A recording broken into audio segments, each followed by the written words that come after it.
I'm going to do that again. But hi, everyone. It's so great to see you. And I'm giving a shout out. Kristen, oh, stop it. But it's so great to be here again and so great to see everyone. We had a physical event last month, and since then, we haven't had a chance to just meet again. So even though this isn't physical, I'm so glad to see everyone else, particularly Kristen and Ada and Toby and Shalom. Shalom is an OG also. Shalom also helped us with the API Marketplace beta test. So without much ado, so that Mayowa can come in and so that we can have enough time to, of course, go through the topic that we have and then have questions and conversations.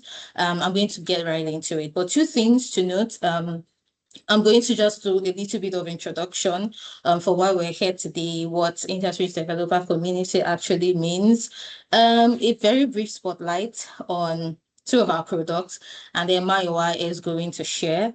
We're going to hold off questions until he's done. So you have the option of either putting it in the chat so that once he's done, I can pick it up and he can begin to address or answer those questions. Or if you prefer to ask him directly, you can just use the raise feature. So it just means that I will give you access, then you can unmute and speak.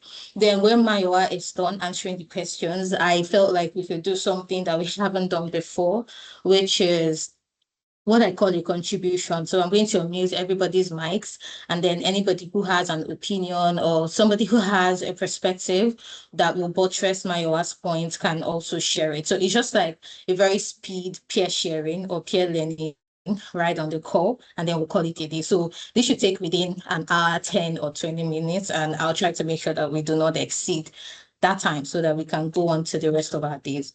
So let me know when you can see my screen, and I'm just going to share right now.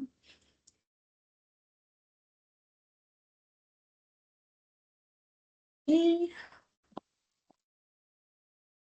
A minute. Okay. Please let me know when you can see my screen. My screen up. Yes. All right. Thank you. Okay. So the host of this event, in case you're not aware, is the Interswitch developer community. Of course, the developer community is under Interswitch, and we exist solely for three reasons, which I'll show you in the next slide. But for now, a little introduction about us. Our primary goal is actually to support or empower developers that use Interswitch's solutions. So whatever you're looking for, be it tools, be it resources, be it support, all of that is under the Interswitch developer community. So we are like the go-to hub for any developer in Nigeria and also, well, East Africa for now, some parts of East Africa, particularly Kenya, who are using Interswitch's APIs to build. That is where everybody comes to for support. We also, well, do more than support actually. Although support is like our primary main goal, we've realized that beyond support, it's also a great idea to have a place where developers can learn from each other, to have a place where people get to meet each other and expand their network, and to also have a community that helps or accelerates the career growth of developers of all levels.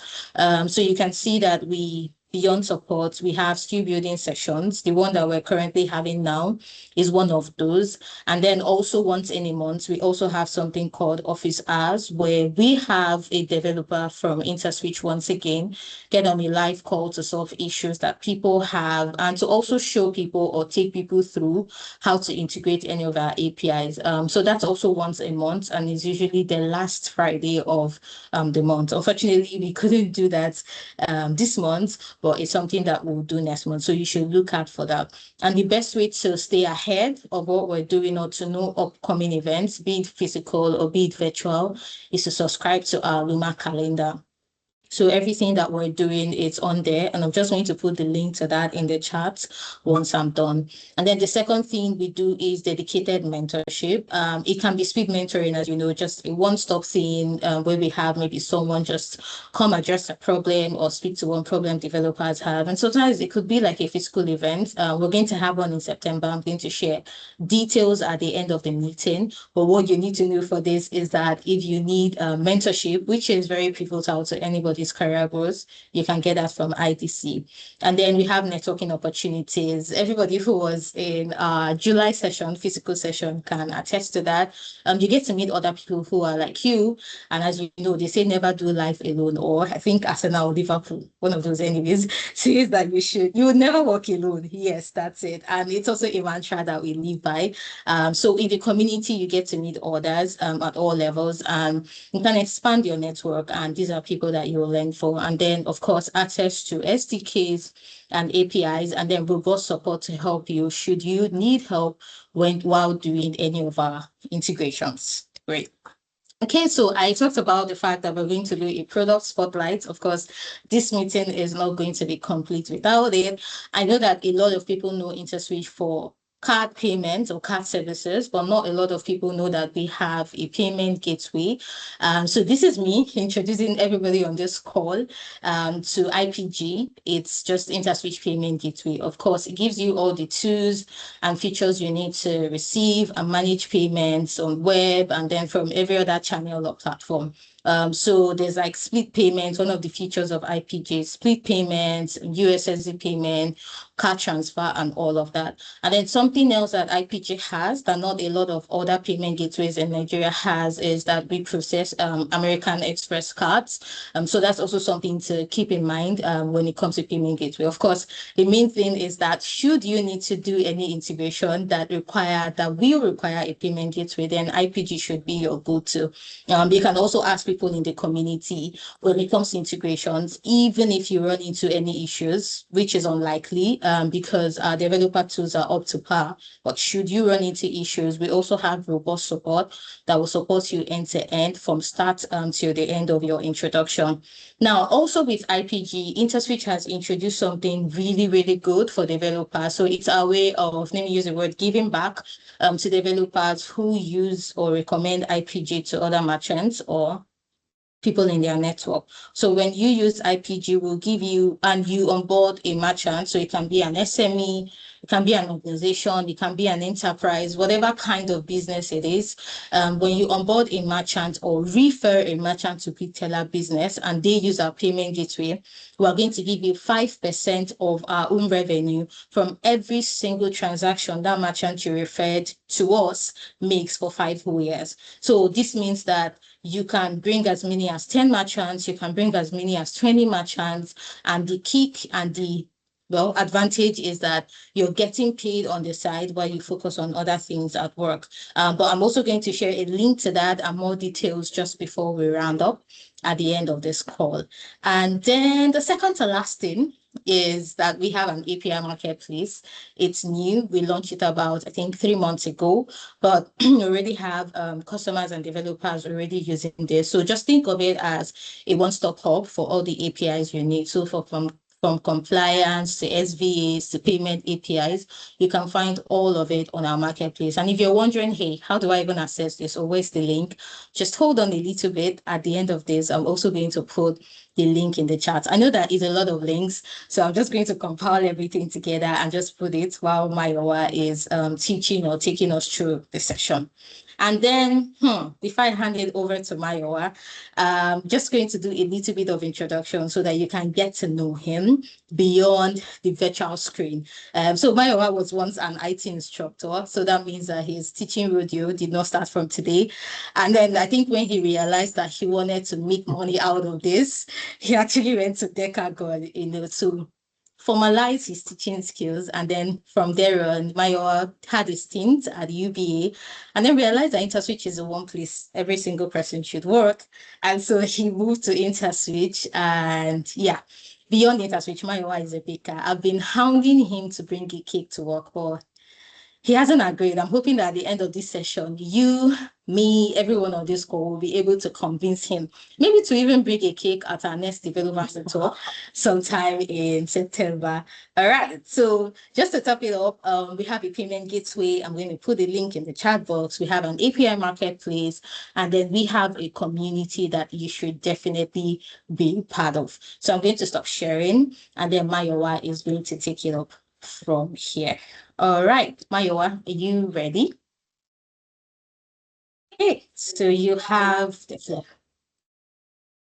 Okay. Can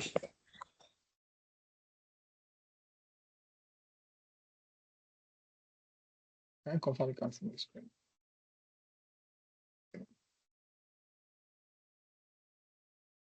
Okay, hi everybody. Yeah, I know I can't hear everyone, so let's try to I'll put my camera on so you guys will see me.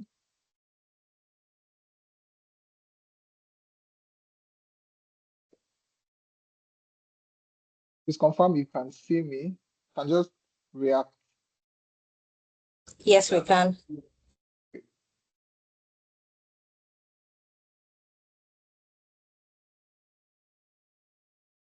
Yeah, okay. Good afternoon, everybody. Like Chizurum introduced me. That was a very, I don't know how to call it, a very callous introduction. But I felt like all my secrets were laid bare. Um, yeah, I used to have a strength at teaching. I think basically something I enjoy doing, or I enjoy it doing then. I still like to teach anyways now. And I used to bake cakes, but now I cook food business now. Literally. Yeah, so good to see everyone. Please, I'd like if you can drop emojis, fire emojis. I want to see the energy in the chat box. I just want to know that you're with me because I can't hear you, so I need to see that you're with me. You can just drop an emoji, drop your favorite emoji. Yeah.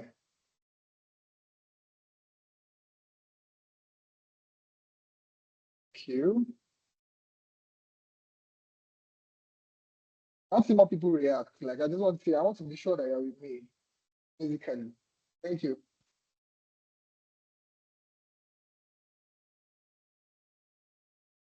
I'm not close to my mic. Uh, can you confirm if you can hear me well? Yes, we can perfectly. Okay. Okay, great. Thank you. All right, thank you, everybody. Yeah, thank you, Kelly. Okay, great. Yeah, so today we're going to be talking about payment security in practice. The other day is fraud prevention, PCI-DSS, and modern authentication in Fintech. So right before I begin,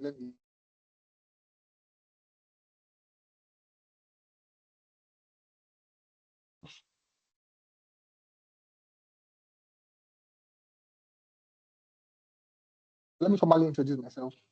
Um, so I'm a backend software engineer, and over the years, I have focused on building robust payment applications, digital wallet, and transaction monitoring solutions. Of course, this room already mentioned that I've worked with a bank. I've actually worked with UBA, was at a fintech before I joined UBA. And of course, I'm currently working at Interswitch, right? So I have interacted with applications, not just interact with them, like I have built payment applications,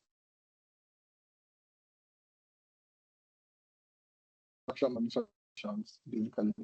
And because I've played in the fintech and banking industry, my work primarily revolves around integrating PCI-DSS components. As a matter of fact, I believe I think for every year I've worked as a developer, I've had to like do one compliance course or the other because it is quite important that you set standards institutionally, right? So assuming that you're not just assuming that your developers understand payment security, right? Or all these standards that have been put in place, right? But you're gonna ensure that everybody is carried along. And so for everywhere I've worked, they have prioritized compliance. Even where I currently work, prioritize compliance, and we make developers go through all this compliance training, understanding payment security and all and whatnot. So worked primarily around integrating PCI-DSS compliance, modern authentication methods, of course, and secure payment flows into new world tech products. Now, the reason why this topic is so critical right now is quite simple. Right? The numbers don't lie. Right? Payment fraud in Nigeria has skyrocketed. Before you say Jack Robinson, you hear that a bank has lost so amount, so billions of naira to fraud. Right? Before you say Jack Robinson, you have like a sibling or someone close to you say that, I was scammed. Right? Whether it is online payment or whether it is maybe card fraud or whatnot.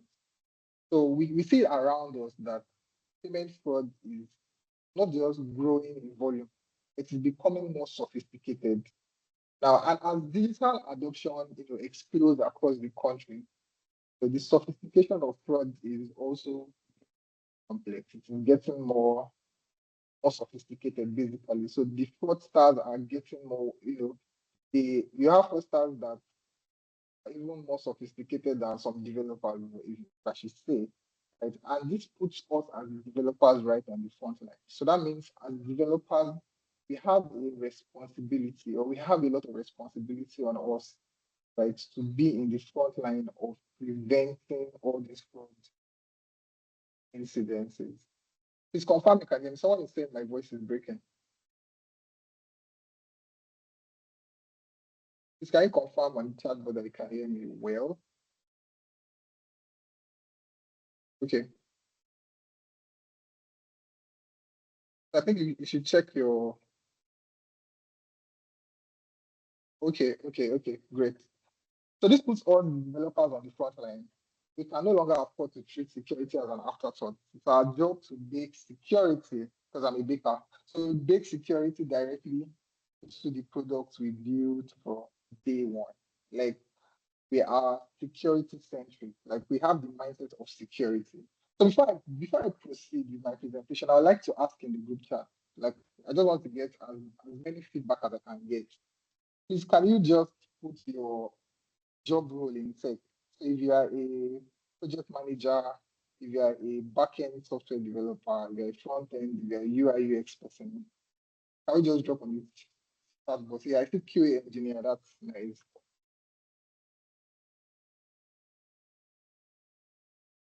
Yeah, Flutter mobile engineer, Android engineer, backend. The backend engineer, what's your stack? What programming language do you use? AI developer, great. Backend.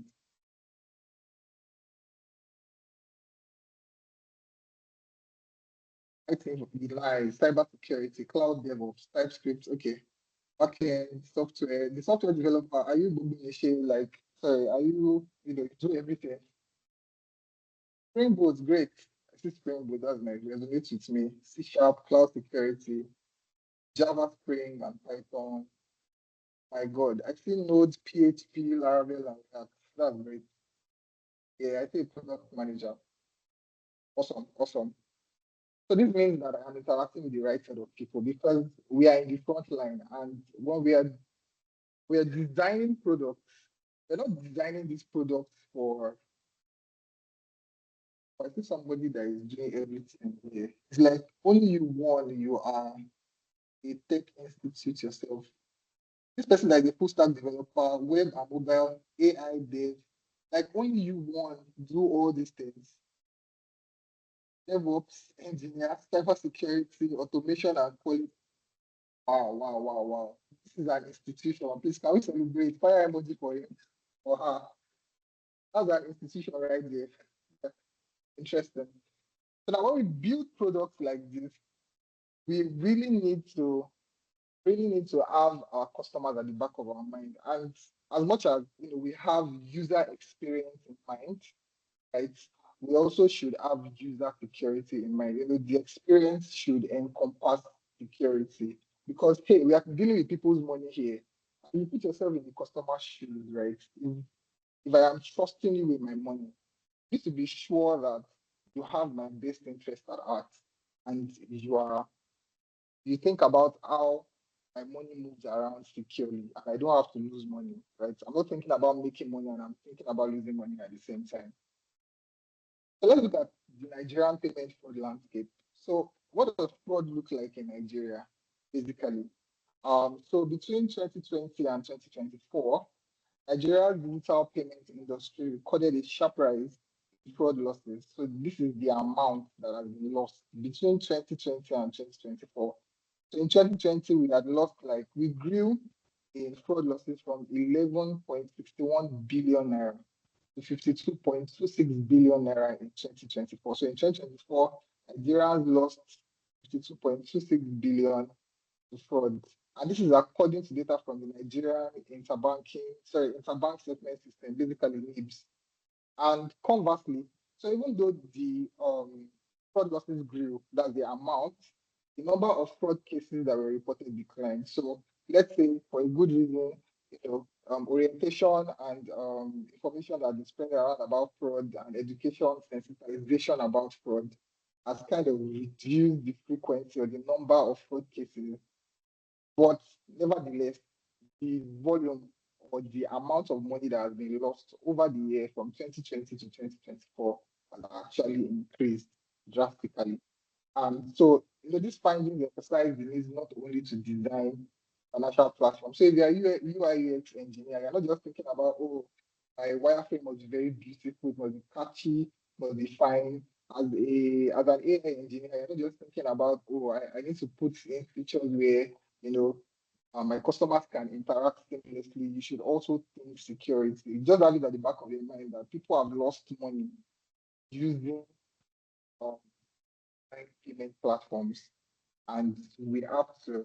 So people have lost money on using online payment platform, and we have to be conscious of the fact that when we are building for people to be safe.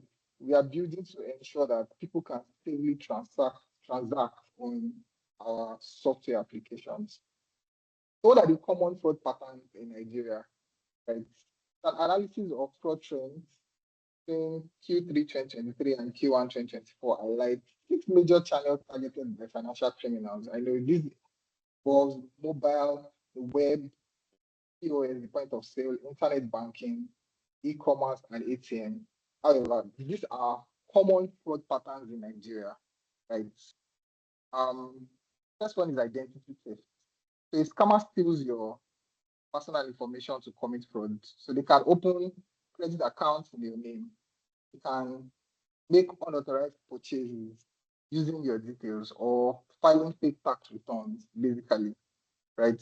So the next one is social engineering.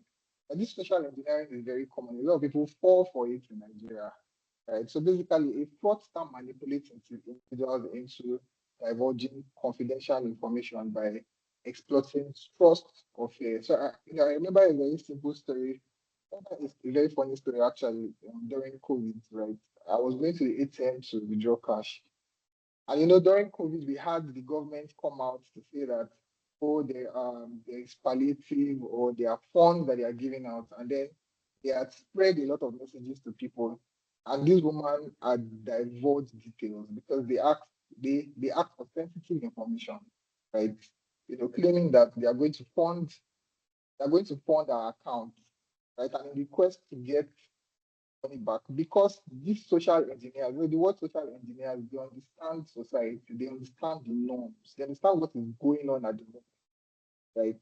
Another example is when this Ponzi scheme crashed, and then they came back up to say that if you had lost money in that scenario, that you can come back to us, let us help you recover your funds. And in the bid to do that, we are also still divulging sensitive information to fraudsters or bad actors. At the end of the day, become a victim of fraud, or people become a victim of fraud. So social engineering is very popular Nigeria.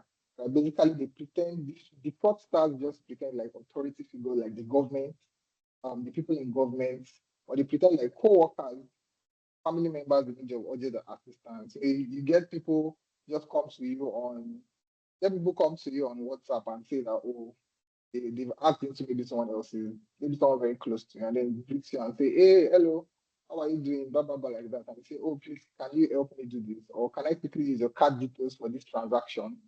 Right? So that's social engineering. And to be honest, I feel every developer should go and understand social engineering. Right? It's a very critical cybersecurity concept that we should understand so that when we are building, we are building stuff that will mitigate against that, because it is very easy for people to fall prey of these manipulations that come from fraudsters. Because sometimes it is relatable, sometimes it is very difficult for you to shield yourself against it. Like you might not just know, right? I don't, sometimes they play on compassion also. But you feel like, oh, this thing is very important, and they defrauded of a lot of money. So next is phishing. And so this involves tricking individuals into providing sensitive information such as password, credit card numbers, or social security details by impersonating trustworthy entities. So most times they send text messages that, and they pretend like they're your bank, or they send an email that pretends like they're your bank. I remember there was an issue with Netflix last year or this year, where there was an email sent across and was asking people to maybe update or upgrade their payment plan or something.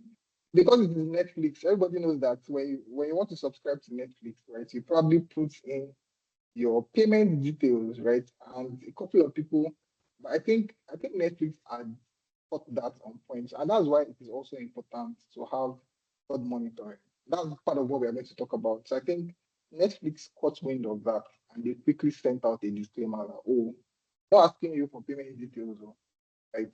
So that's it. So imagine as a developer, you're just developing and you're, oh no, I know the best algorithms, I know the best encryption patterns, I know the best hashing patterns, and you have developed everything. But what about if the problem is not even going to happen within your application, right? So you should have systems in place where you can even detect fraud, right? That could make your customers or your users vulnerable. The next one is online shopping scams. So basically, we have fake websites or sellers offering too good to be true deals. So basically, people put up fake e-commerce websites saying they are selling something. They try to process payment for people. And people pay and don't get the product delivered, or they even use that to maliciously collect payment details, sensitive payment information from people.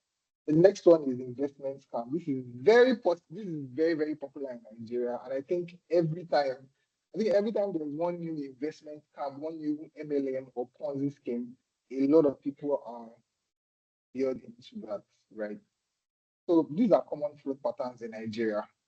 Before I continue to talk about PCI-DSS, if you don't mind, you can drop, other fraud patterns that you think you've seen in Nigeria. It, you just drop in the comment section. Let's see other fraud patterns that probably were not covered here that you know about, and go on to PCI-DSS. So basically, in 2007, if I'm not mistaken, I think the major card industries then came together to set a standard, right, into how card data be handled.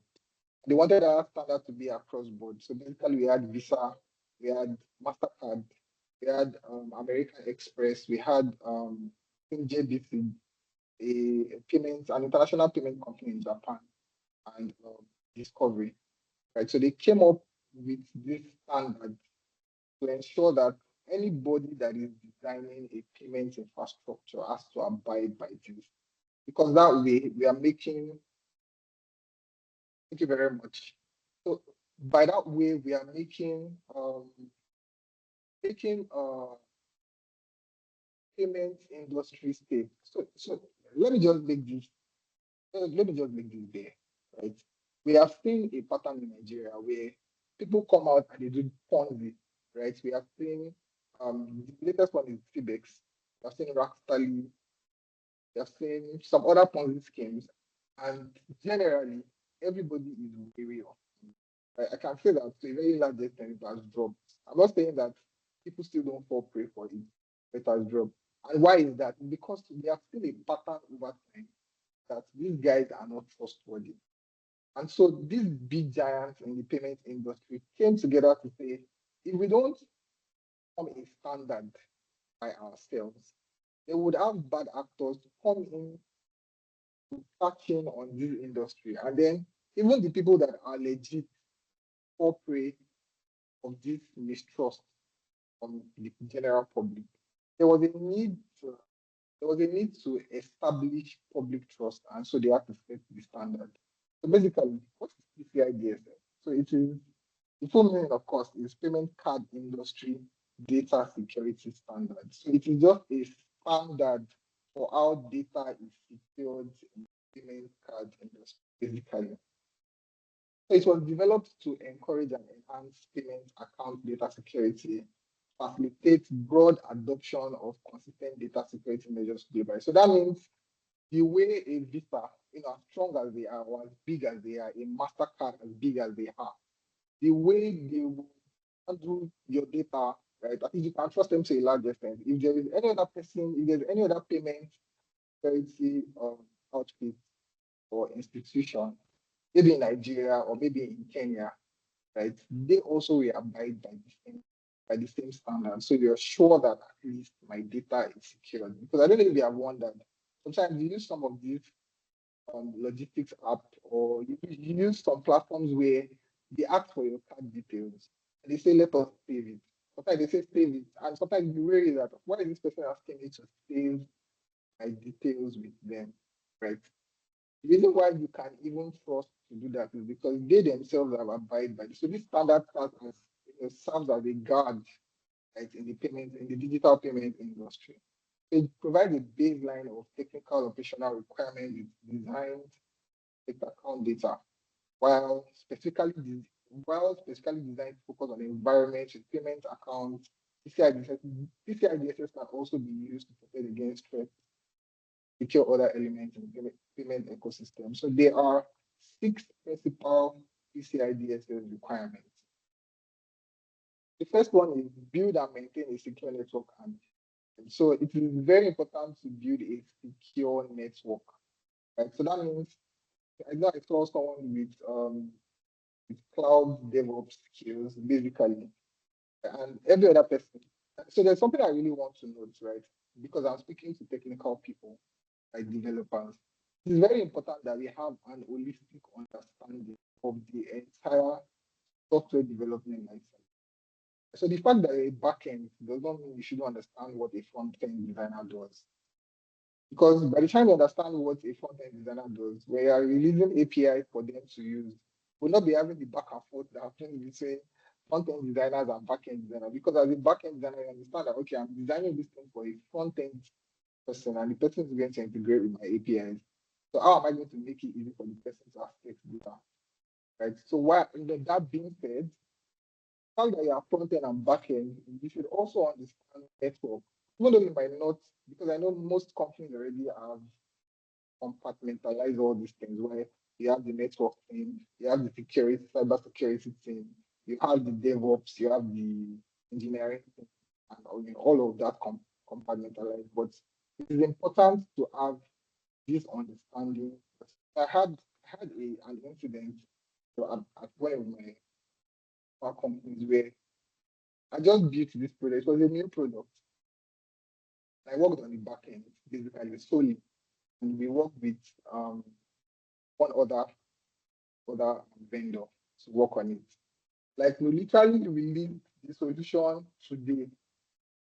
Released the solution today, and the next day there was a DDoS attack on our system. Basically, like it happened overnight, and the system just went down. We were wondering what happened. I was checking the log. I was not seeing anything that was related to my code. I said, my code is fine. There's nothing wrong with my code. Why is it not working? And then we just had to like go an extra layer up. And then I was seeing something. I was like, okay, I'm seeing this, one call from this particular IP and all that. And then we started drilling down, drilling down. Then we're able to raise it with the right thing that, oh, cybersecurity guys should please take a look at, and they confirmed, oh, this is a DDoS attack. And then we started to add extra layer of security to it. So it is important that as a developer, or whoever you are in the industry, you have an understanding of every other aspect of what we do in tech, basically. So one of the first principles is build and maintain a secure network system. It is very important the network is secure. We'll see a case, we're going to see a case study of a well-known company that their web application firewall was exploited.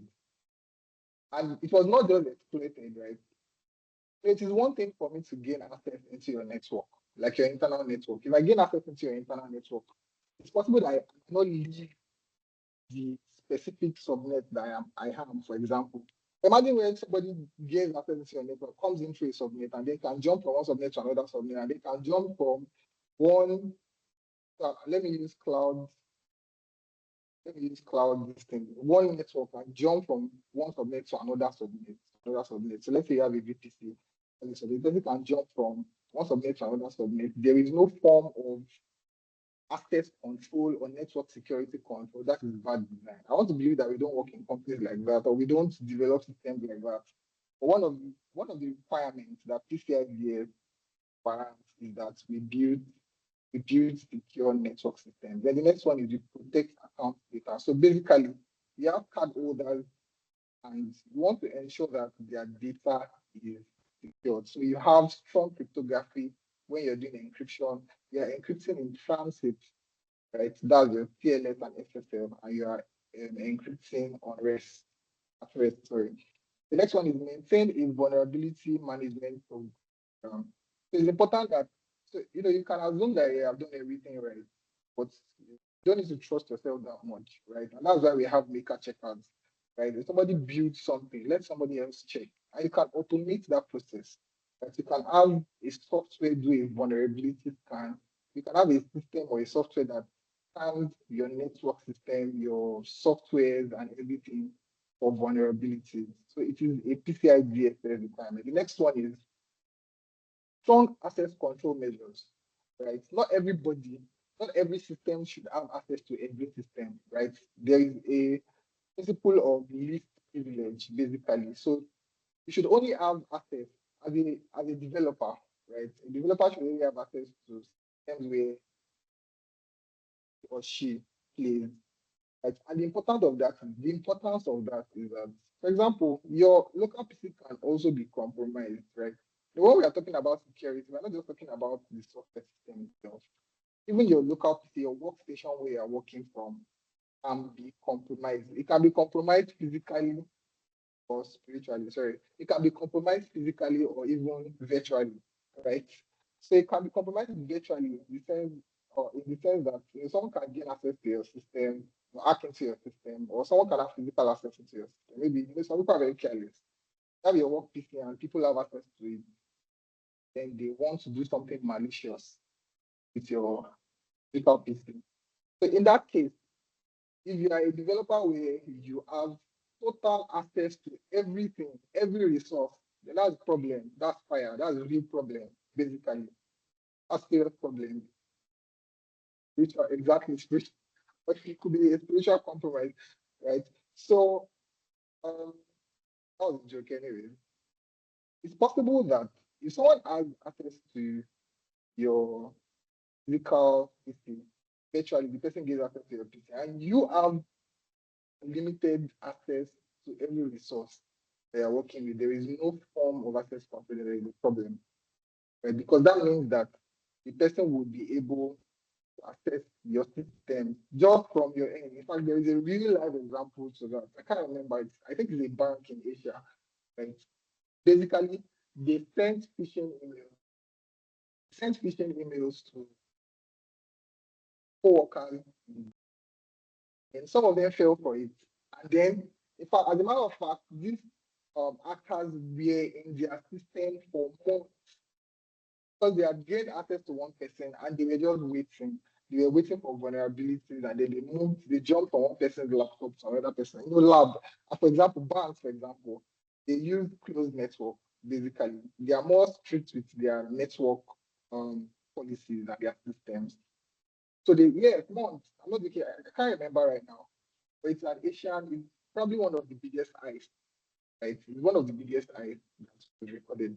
You can check it out basically. So they were jumping from one PC to another PC until they were able to get to the lead, someone that had like access, and they were able to approve very big wire transfer. That was it. So it was crazy. So yes, asset control is very important, right? You should restrict access to even developers. Not everybody should have access to everything. The next one is regularly monitor and test networks. Log and monitor all access to system components and card holder. Log and monitor all access, right? So basically, you should monitor everybody that is accessing your network and your systems, basically. So when you say log card holder data, the person that is trying to access card holder data, you're not logging the card holder data itself. Then you test security systems and network regularly. So basically, you should not take a product out to the world, right, without you yourself doing some form of simulation. And that's why we have penetration tests, pen tests, basically. Like, you should drill your system for those vulnerabilities. Don't wait for the world to drill your system for you. If you do that, you're most likely going to lead to disaster. As a matter of fact, I had a boss that used to say that when you get a product out there, you can never predict what users will do with it, whether for good or for bad. Like, users or people in the outside world can be very crazy. That's part. So the last one, maintain an information security policy. So this is very important, right? You have to institutionalize it, right? You have to make it a policy, and it has to be abided by, right? Everybody must be to what information security is. So you should have information security policy. And that means if you're a developer or if you're a tech person, when the company sends you a mail to take a compliance course, do it, right? If you don't work for a company, if you're a freelancer, by yourself, get courses where you learn about security. Do you understand?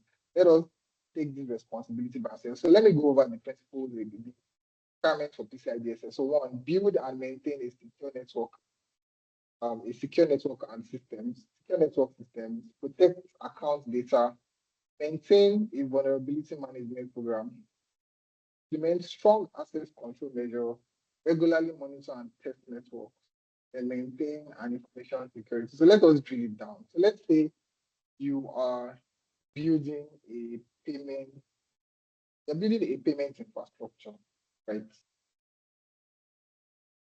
So how do you manage data storage and security?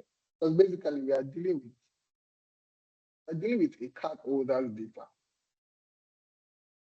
You have to be very careful about it. So what are the measures or what are the guidelines that have been provided by PCI-DSS, when handling card holder data?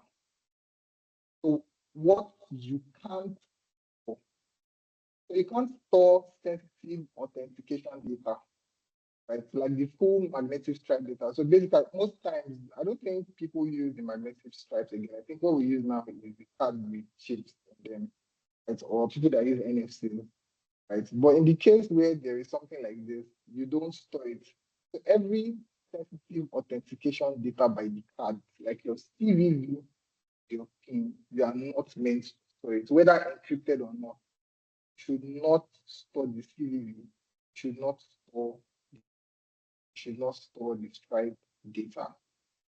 However, what can you store? Like this also depends on your use case, right? We're going to get to that in a moment. But if you need to, you can store the card holder name, the expiration date, PAN. But when you are storing the PAN, you must render the PAN unreadable, right? You must render the PAN unreadable. So how do you render a PAN unreadable? There are three methods highlighted here. The first one is tokenization. Basically, in tokenization, you replace the actual PAN with a unique token that you can safely store. This token is useless to an attacker. So we need to understand what tokenization here is. So it's not like you are trying to like do some mathematical logic to convert the PAN to like a ciphertext like we do in encryption. So in encryption basically you take a plain text, then you get a key, right? A secret key. In the case of symmetric encryption, you use the same key to encrypt and decrypt. But in the case of asymmetric key, you have a public and private key, right? So basically, with encryption, you can walk your way from plain text to ciphertext, right? Like there's maybe an algorithm or a flow that will walk you from the plain text to the ciphertext using a key and some other values, depending on what encryption cryptographic algorithm you're using. So what that means is that extreme cases where your key is honorable, maybe someone by very funny reason gains access to your encryption key, the person can walk his way back. If the person knows the algorithm you're using, that you use, most of these algorithms are actually available online. But most of you, if you have implemented encryption, you probably got your encryption logic online. So you get it everywhere. So someone can walk back. So what tokenization does here is that rather than doing that, it actually replaces your PAN with a unique token, right? So there is no way that token, if your token is accessed by an attacker, there's no way the person can walk back mathematically back to your syntax at all. It doesn't work. Except maybe for another extreme case, which is very rare. But the person cannot walk back in the way that it happens with encryption. So you can tokenize your PAN, you can truncate your PAN. So basically, you basically just if you have 16 digits, right? You maybe hash the first 12, right? 16 minus 4 is 12, yes. So you just display the last 4 digits. I know banks do that. When banks send you your final, when they send you your final alert or maybe a transaction, I know they do that for your account number, for example. They would use XXXX or something there. So you can do that where you just truncate and you just display the last 4 digits. Right? And the final one is encryption. While it is possible to, do encryption, it can be difficult. There are some algorithms that are stronger than some other algorithms. For example, the AES is actually stronger. Right? And it's probably in industry standard. Right? Although we have quantum computers now that can undo these things. Actually, for quantum computers, they are also developing ways to also mitigate against those ones too. Before these fraudsters gain access to those ones, at least we can still work with encryption. When we get to that time where the problem now becomes prevalent, then everybody can after doing, okay, how do we mitigate against quantum computers decrypting what we have encrypted? But yes, I also use the encryption algorithm but we should store the encryption key separately where the PAN is so that nobody has access. The person cannot get the key and now start decrypting your PAN. So make your PAN unreadable, right? Tokenize it, truncate it, or encrypt it. It's not like you do everything on it. Why? Right? So you just do either or, one of the three, right? And it is very important to do key separation. You can't put all these data in one place. You can't put the encryption key, the same table as the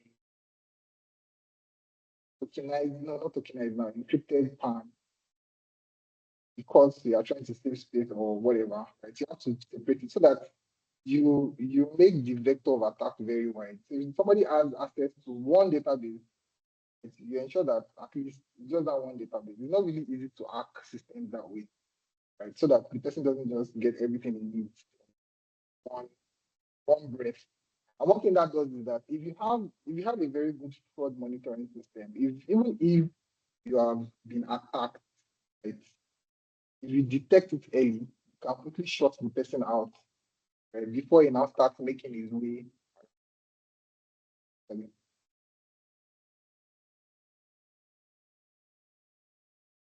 So that is how we store data. Now, what are the methods of data transmission? So the depends on how or whether sorry, it depends on whether you're using a payment gateway, right? Or how you're using the payment gateway to handle this sensitive data. So basically, either you're using payment gateway or you are collecting the card details yourself. So basically, it's possible that you go to a website, right? And on the website, you're trying to make a payment and you are redirected to a payment gateway, right? To handle that payment. There is that.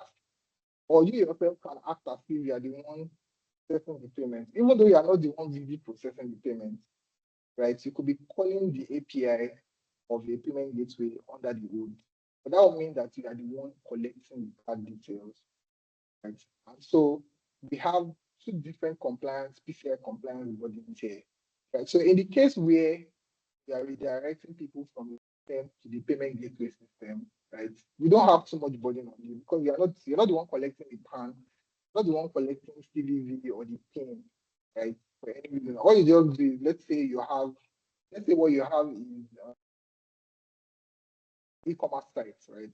The person selects the product he wants to buy, right? Just know that okay, so the person wants to buy a chair costs 50,000 naira, for example. That's all you know care about. Then you redirect the person, the payment gateway. So for example, Interswitch web pay today, it is an example of a redirect payment. So the application collects the transaction amount, user information, redirect the customer to this secure. So of course, we are PCI compliant, right? And a lot of these big names are also PCI compliant, right? And even if they are not, that is on them, not on you. That's the important thing here, right? But of course, why should you be integrating with a system that is not PCI compliant? If you are integrating with a PCI compliant payment gateway, right, you should know that they will handle the security for you because you are not asking the customers to directly give you their data. So the customer enters their card details on their payment gateway, never on your server. So it is not on your server. You're not processing the payment at all. Now, this approach significantly reduces your PCI scope because you never touch, you don't store or transmit sensitive cardholder data.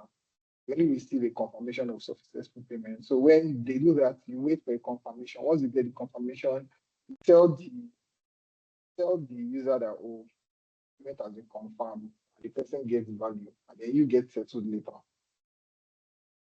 But in the case where you are using like a purchase API, that means you are the one taking this customer sales. Then you have a responsibility to responsibly transmit this sensitive data securely to the payment gateway. So you have to implement both encryption in transit, encryption at rest, and you should know what you are not supposed to store in your own system also. You are not supposed to store most of these information, and you're not supposed to store some of them in plain text. They should be encrypted.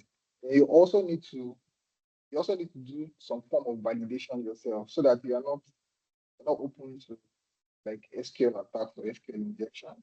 So what are the modern authentication methods, right, we can use in our systems? So basically, we should understand that using just, I don't want to believe that anybody builds a system here where all you just do is ask for passwords and email, right, without setting up MFA, biometrics, and all that, because it is very easy.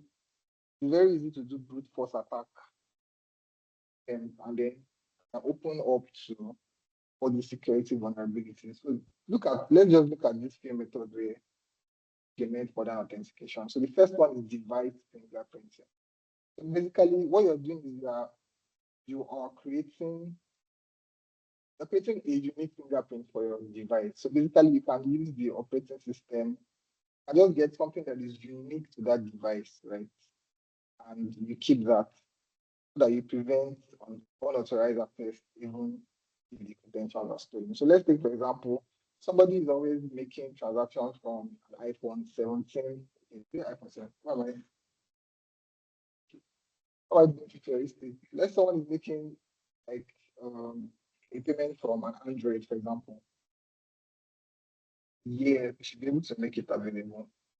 So someone is making payments from an Android normally, right? The person will not be able to make that payment if the Android is still active, right? And someone steals his credentials, the person cannot go and make that payment from, let's say, another device. So device fingerprinting is one modern authentication method, right? So we have passwordless authentication. Basically, this doesn't use passwords at all. So either you are sending an OTP, you are using magic links sent to an email, or you're using biometric, right? But you're not asking for password, or you're using MFAs, right? As multi-factor authentication. They're also quite close to password, but with MFA, you can ask for password and let's say email or username first, then another layer, OTP authenticator app, then you can use biometrics, you can use behavioral analytics. So if you have seen in cases where you log into a system somewhere else, right? Apart from the normal system that you use, they send you an email and say, oh, someone you have logged into a new device. If you're not the one, quickly flag it. So that's an example of behavioral analytics. When you're building systems, you can build it such that you observe like a user always uses MacBook to access our system. Today is trying to use a Windows. That is a deviation. So you should flag that, right? I need to put fast. So we can use SDKs, right? So these SDKs speak to the point I raised the other time about who has the responsibility, depending on how you want to implement your payment. So with SDKs, you have like a library that is built into your system, right, that can help you handle secure payment. But of course, you also have responsibilities to either tokenize, encrypt, and just reduce development risk. And you can also use open source tools like OAuth. This is used for pen testing, right, to just check for security vulnerabilities in your software. You can use Vault. So Vault by HashiCorp is used to security. I know everybody knows about this. I want to believe. So use this to source toolkit. So this means that you won't have a need to add code or create certificates, passwords in your code. They shouldn't be in your code. They should be in a secret vault. You can access it from there, right? And the vault is away from public display, right? Because your code can be accessed, for a very funny reason. But once you use the environment variables and you access this secret or this sensitive information in your vault, added a layer of security to your system. So what are the common pitfalls we should avoid as developers, right? Making direct API calls from client side with sensitive data, don't do it, right? Don't store sensitive data improperly, right? Don't store unencrypted card details. Don't commit. The moment you commit, it's already in your Git history already. Somebody can still access it, even if you have deleted it later. If somebody goes to your history and checks it, can find that plain text of configuration values that you have put there, secret keys and all that. And for key management, right? Some people, I don't know, it's funny, but some people can use the same API key across the environment, or you use the same API key over time. Right? You should be rotating these keys, right? All these keys that you're using, you should rotate them, generate a new one, and try putting it from Git history. But why do you need to go through that stress? Don't just prevention, they say, is better than cure, because you might forget. It's not like it's not possible, but yeah, you might just forget, right? So those are don'ts. I think we've spoken about this. I need to rush. Right, so we have case studies here. There is Atlant payment system in 2008. So I'll just talk about what really happened. So for this month, they had SQL injection. Right? I don't want to believe anybody here is developing. Yeah, definitely. In case where I don't want to believe that anybody is taking direct queries, right, from anywhere. You should use parameterized queries, to prevent SQL injection, and you should also validate. For Capital One in 2019, okay, these were the guys that their web application firewall was exploited and the hackers got access to over 100 million customer records. And PayPal, this is very recent. This one, basically what they did was there had been breaches in the past. So they had kept people's passwords and usernames. So they did what they call credential stuffing.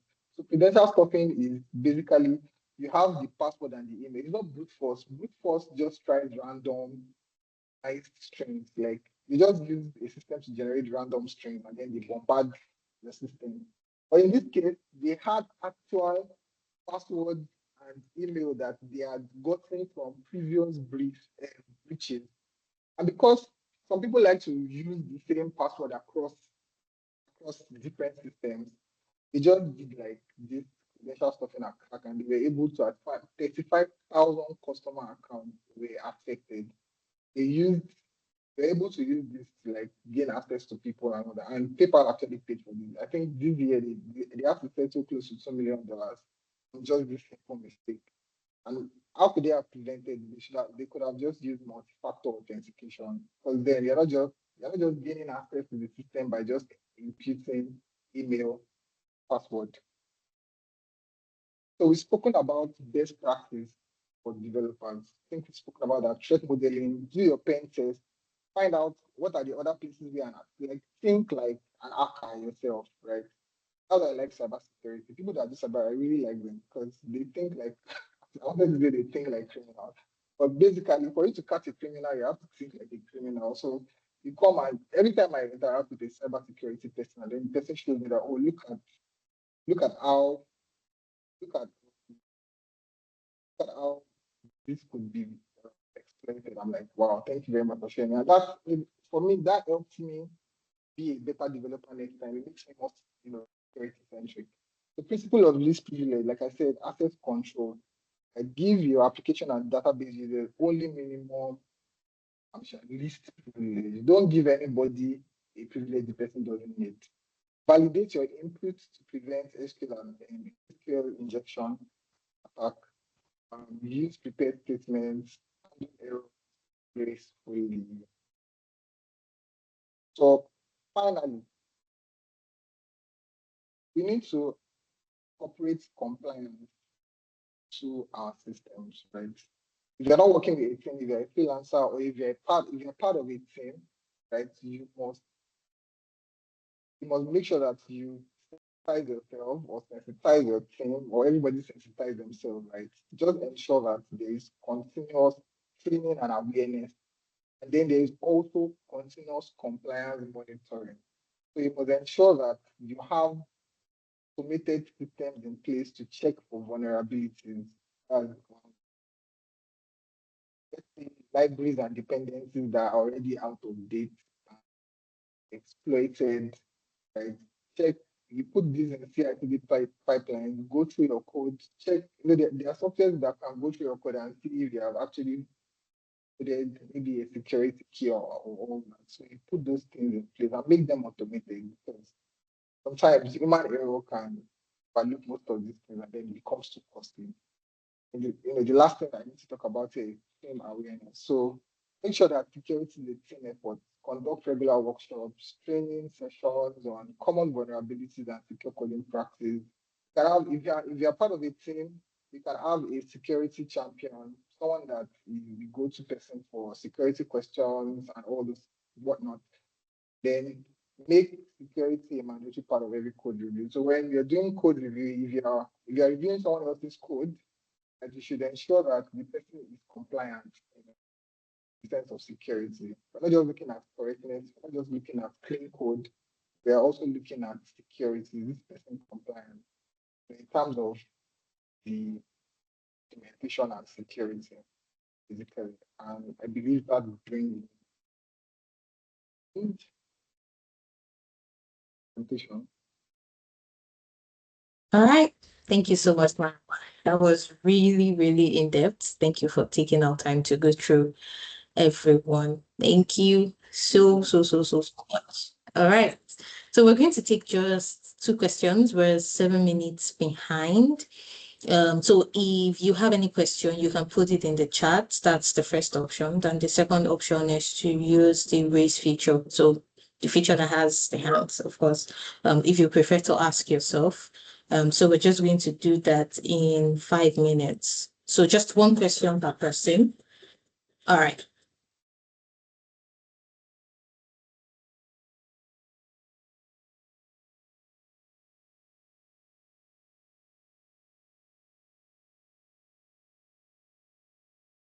I'm going to give you the mic in just a minute.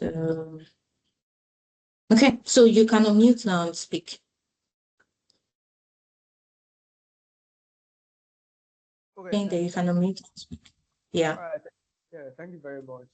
Thank you very much, the speaker of this event. Thank you very much.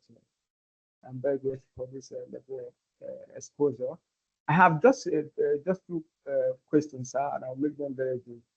And sir, you spoke extensively concerning compliance issues. And I want to ask, when your clients or users complain about the complexity of your compliance, what do you do? For example, some of us that integrate with your organization's API, we have a lot of issues with the compliance. People say the Interswitch compliance is difficult to meet up with this. There's a lot of things that many small businesses do not have. So what do you do when your users complain that the compliance is very, very complex or difficult to meet with? That's the first question. And then my second question, sir, talking about the security of your infrastructure. Now, I want to ask, what do you say concerning a hosted infrastructure on an on-premise, a solution hosted on an on-premise infrastructure, or a globally deployed solutions, maybe on the cloud or the hosted platform? I can. Yes, sir. So the second question you asked, you're saying that what do I have to say about Yes, it's globally? a solution deployed on a locally hosted infrastructure on-premise, on a On-prem, local, yeah. yes, on-premise network versus a solution deployed on a global scale of network, maybe on a cloud base or on a hosted, infrastructure. Hosted infrastructure in the sense that it could be on Google hosted infrastructure, native Yeah. infrastructure, and any other hosting infrastructure. Okay. Yeah, so for that, let me start with your second question. So Okay, sir. security on premises, I believe that it's the trade-off, right? I know in Nigeria today, right? The CBN directive that says that you cannot put customer data, especially for banks, on cloud platform. It has to be within our own physical data center. So you see most banks have their own data center. You don't see them putting customer data, like payment data on our platform because to a very large extent, you don't have control over these global platforms, right? We are using an AWS, a GCP. If there is an outage from their own end, they are done for, right? Although they have, you know, they have a lot of things put in place for resilience, availability, and all those kind of things. However, you cannot, it's not 100% at the end of the day. So I believe that it depends on your use case. Right? So for someone that is really handling, if you're handling customer data yourself, right? If you're someone being in a position where you're handling customer data by yourself and you know that this security, you have to take responsibility for it, then on-prem might be something you should look at. Right? It might be something you should take a look at. Because then you have a lot of control. Hardware of speed and everything there with you. You can control what is happening within yourself. Because that means if anything goes wrong, it is you that will come out hold. But in the case where it is a global platform, while they have measures that can protect you and all that, if they falter on their end, there's nothing you really can do. And imagine going to customers to tell them that, oh, this thing happened because you're using AWS or GCP or because Digital Ocean went down. So that's that. So it's a trade-off for you, depends. But if you're someone that you're not really, you're not storing so much sensitive information, then maybe you can consider those guys. Or you can even run an hybrid system. So it depends on what you want. You can run an hybrid system where or some legs of your system or whatever process you are running. You can put some of them on the cloud. And those ones that are very sensitive, you can put them on prem and then find a way to connect them together. And your first question, please, can you take, or did you get that? Did you get the first question to you?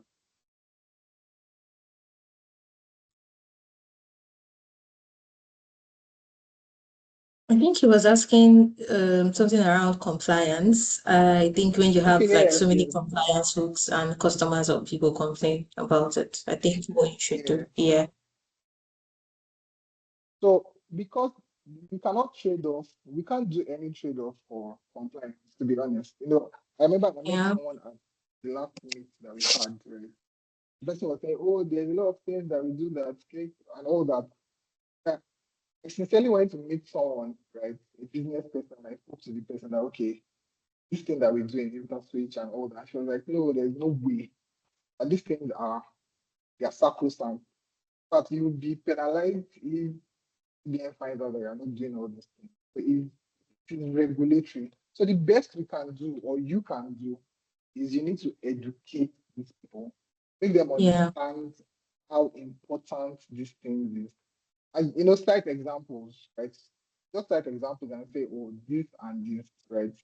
For example, Ponzi scheme came up and was scamming a lot of people, right? Imagine they had integrated with a payment gateway, right? And those people had Mhm. not done their due diligence. If those guys crash, who are they coming for? They are coming for the payment gateway because they have been processing all the payments all this while.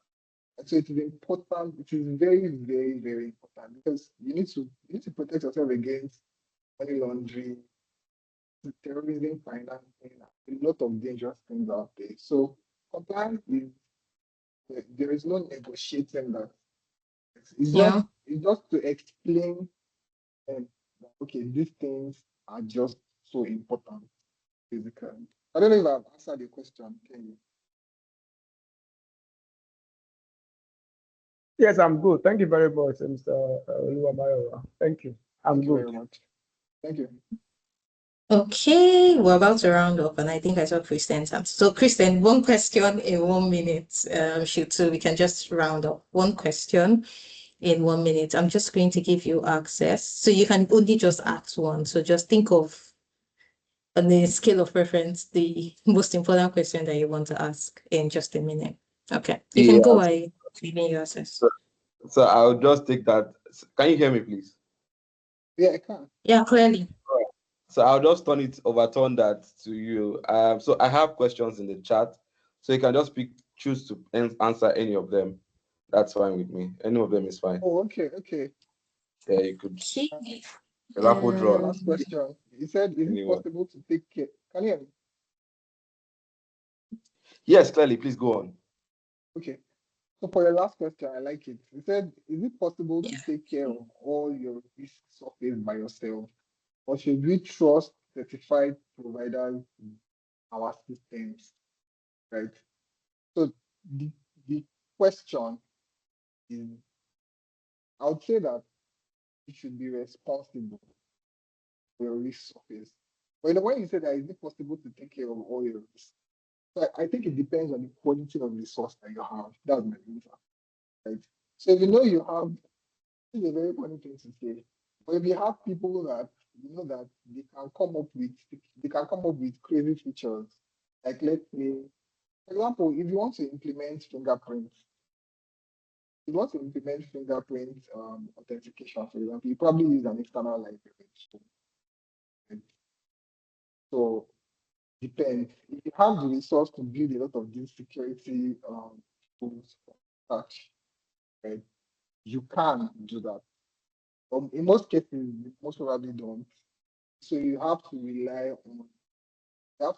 on security providers that you know that are trusted and are compliant themselves, right? So most of these guys are also compliant. So some of them are certified, they're certification. So you see some people say that, oh, we have this tool and it's PCI-DSS compliance. You make your research, find out people that have used it before. I know that they've certified that, okay, this thing works, and you can use them. But at the end of the day, you also need to implement fraud monitoring.